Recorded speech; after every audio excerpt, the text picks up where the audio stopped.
विज्ञान और धर्म अक्सर कई बार दोनों के बीच सिद्धांतों और अवधारणाओं को लेकर विरोधाभास देखने को मिलता है। दुनिया में इसके ऊपर कई तर्क वितर्क हुए कि विज्ञान जो मानता है वो सही है या फिर धर्म जो कहता है वो सही है। पर ऐसा भी नहीं है कि दोनों अलग अलग हैं। दोनों की गहराई में जाकर जब देखा जाता है तो कई बार चीज एक जैसी ही निकलती है। साइंस वर्सेस रिलीजन में कौन सही है? तो welcome back to the knowledge of everything channel. दोस्तों, अगर आप इस चैनल पर पहली बार आए हैं तो इस चैनल को सब्सक्राइब जरूर कर लें।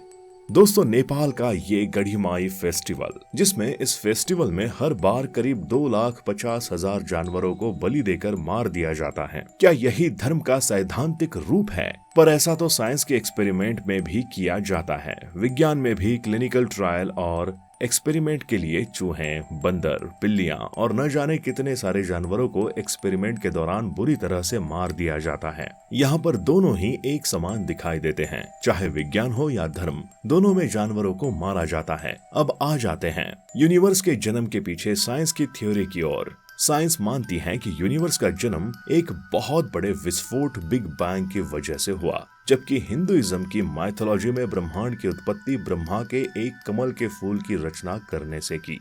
कौन सा पर्सपेक्टिव ज्यादा सही है और तार्किक है, इसे समझने के लिए पहले ब्रह्मांड की उत्पत्ति को समझते हैं। साइंस की थ्योरी बताती है कि ब्रह्मांड अपनी शुरुआत में एक डॉट के जैसा था।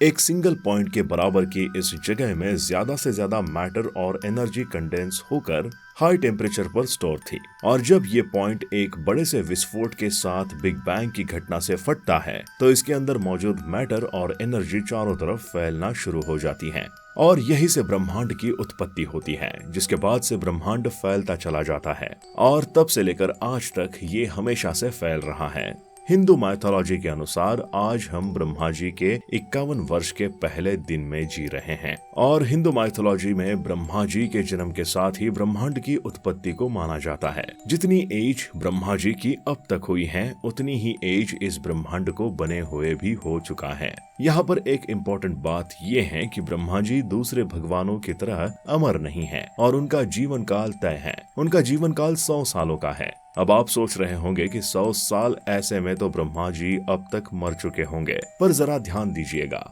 ये ईयर्स ब्रह्मा ईयर्स हैं, जो कि ह्यूमन ईयर से अलग हैं। ब्रह्मा जी का एक साल इंसानी साल से 3.1104 बिलियन ईयर्स गुना है, यानी कि ब्रह्मा जी का एक साल इंसान के 3.1104 बिलियन ईयर्स के बराबर है।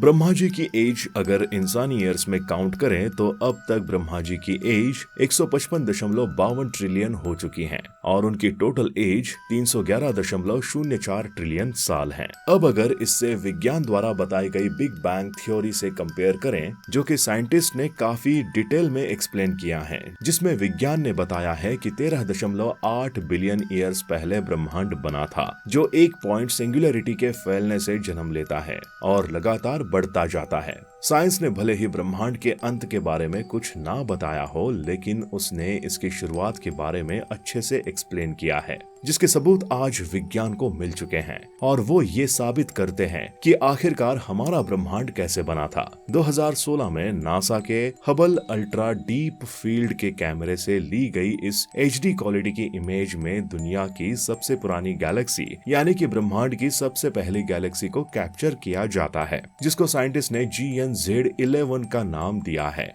जो कि कुछ इस तरह से इस इमेज को बहुत जूम करके देखने पर यहाँ पर दिखाई देती है। ये गैलेक्सी बिग बैंग के समय बनी सबसे पहली गैलेक्सी है, जो 13.4 बिलियन साल पहले बनी थी। अब आप कहेंगे कि इसके बारे में साइंटिस्ट को कैसे पता चला कि ये कितने साल पहले बनी? असल में ब्रह्मांड का विस्तार हो रहा है और आगे भी हमेशा होता रहेगा, तो ये कितनी दूरी पर है और किस स्पीड से ब्रह्मांड फैल रहा है, अगर इसे कैलकुलेट किया जाए तो आप इसके बनने के समय का निर्धारण कर सकते हैं। ये बिल्कुल उस तरह से है कि अगर कोई बम फटता है, विस्फोट होता है और उससे दूर दूर तक परखच्चे उड़ते हैं, अगर इसका वीडियो बनाया जाए तो वीडियो के आखिरी पॉइंट से रिवाइंड करके हम देख सकते हैं कि परखच्चे कहां से उड़ना शुरू हुए थे और ये कितनी दूर तक गए। इससे समय और स्थिति का अंदाजा बिल्कुल एक्यूरेटली लगाया जा सकता है। ऐसे ही वैज्ञानिकों ने भी ये पता लगा लिया कि बिग बैंग की घटना कितने साल पहले हुई थी और सबसे पहले कौन सी गैलेक्सी बनी थी। यहाँ पर साइंस अपनी थ्योरी की मदद से कई सारी बातें प्रूव करती है,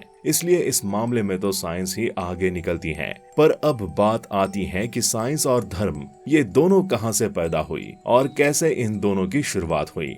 धर्म के मामले में क्वींस यूनिवर्सिटी के एक साइकोलॉजिस्ट जो ये मानते हैं कि जब इंसान इस धरती पर विकसित हुए तो उन्होंने जंगलों में सभी मिलजुल कर काम कर सकें और लोग एक दूसरे के अगेंस्ट ना हो, इसलिए कई सारे समुदाय और ग्रुप बने जिनमें कुछ खास तरह के नियम और तौर तरीके बनाए गए ताकि एक अच्छा संघर्ष रहित विदाउट कॉन्फ्लिक्ट जीवन जिया जा सके। यहीं से धर्म की नींव पड़ी और दुनिया की कई सारे धर्मों और सभ्यताओं की शुरुआत हुई। असल में ये सब सोशलाइजेशन के लिए किया गया था, इसलिए आपने देखा होगा कि धार्मिक रीति रिवाजों में और उनकी दंत कथाओं और महाकाव्य में भगवान को इस तरह से चित्रित किया गया है जिसमें एक आदर्श कहानी होती है जहाँ प्रेम, साहस, सच्चाई, ईमानदारी, वीरता ये सारे एथिक्स इन कहानियों में डाले जाते हैं और इनकी मदद से लोग इन एथिक्स को अपनाते हैं और सभी लोग इन एथिक्स को अपनाएं और इन्हें गलती से भी ना तोड़े, इसलिए इन्हें एक परम शक्ति भगवान से जोड़कर बताया जाता है ताकि लोगों में डर बना रहे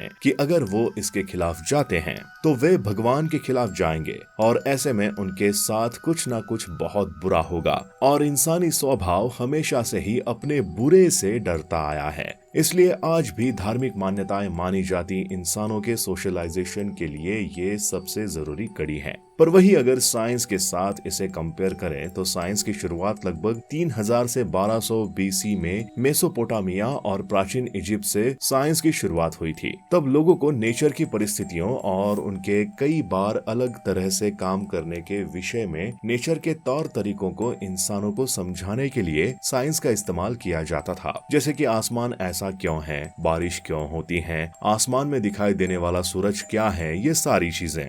असल में उस समय साइंस इंसान और नेचर के बीच में एक ब्रिज का काम करता था जिससे लोगों को दिमाग में उठने वाले प्रश्नों के जवाब मिल पाते थे और उन्हें राहत मिलती थी। इसलिए ग्रीक फिलोसोफर एरिस्टोटल ने इसे इंसानी दिमाग के क्यूरियोसिटी की भूख को शांत करने वाला एक जरिया बताया है जिससे इंसान को डिप्रेशन नहीं होता और उसका दिमाग तंदुरुस्त रहता है। साथ ही दिमाग नई नई क्यूरियोसिटी करता रहता है जिससे उसका ब्रेन विकसित रहता है। धर्म और साइंस को इस मामले में कंपेयर करने पर पता चलता है कि दोनों इंसान को एक पर्पस देते हैं जिसके लिए इंसान हमेशा एक्टिव रहता है, पर ये पर्पस धर्म में काफी आसान तरीके से और सरलता से मिल जाता है, जबकि साइंस में पर्पस थोड़े कॉम्प्लिकेटेड होते हैं और कई बार लोगों को समझ में नहीं आता कि उन्हें क्या करना है। ऐसे में धर्म आसान रास्ते से उनकी मदद करता है। इसलिए आपने देखा होगा कि हिंदू धर्म में 33 मिलियन देवी देवता हैं, जिसमें सभी देवी देवताओं के साथ में एक एनिमल को दिखाया जाता है, जैसे कि भगवान इंद्र ऐरावत हाथी के साथ है, माता दुर्गा बाघ के साथ, शंकर भगवान अपने बैल नंदी के साथ, ताकि लोगों में जानवरों के प्रति संवेदनाएं रहें और लोग नेचर से प्यार कर सकें। इस मामले में भले ही धर्म एथिक्स को बनाने और सोशलाइजेशन के लिए साइंस से आगे निकल जाए, पर साइंस भी पीछे नहीं है। इसलिए ये कहना कि कौन ज्यादा बेटर है शायद ये सही नहीं होगा। आपकी क्या राय है इस बारे में हमें कमेंट सेक्शन में जरूर बताएं और साथ ही वीडियो अच्छा लगा हो तो इस वीडियो को लाइक करें, शेयर करें और हमारे चैनल को सब्सक्राइब जरूर कर लें।